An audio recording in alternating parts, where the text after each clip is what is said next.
原來生活好快樂。原來生活好快樂。 FM 99.7新城資訊台。早晨9點鐘，新城廣播新聞報道。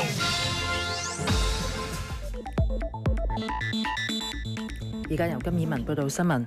美國總統特朗普表示，伊朗局勢仍然處於變化之中。佢已經派遣一支龐大嘅艦隊到中東，規模比喺委內瑞拉周邊海域仲要大。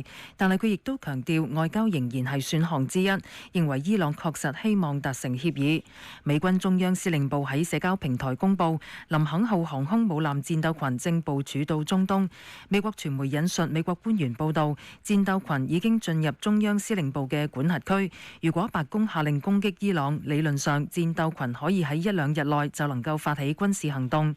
美軍亦同時向中東地區加派 F-15E 戰鬥機、加油機同埋導彈防禦系統。據報特朗普仲未作出最終決定，佢今個禮拜可能會舉行更多內部磋商，聽取關於軍事選項嘅彙報。伊朗外交部就話，伊朗喺談判問題上真誠而認真，已經喺外交層面採取一切可行措施。但係如果戰爭發生，伊朗除咗抵抗之外冇選擇。伊朗武裝力量將全力應對任何侵犯。烏克蘭總統澤連斯基表示，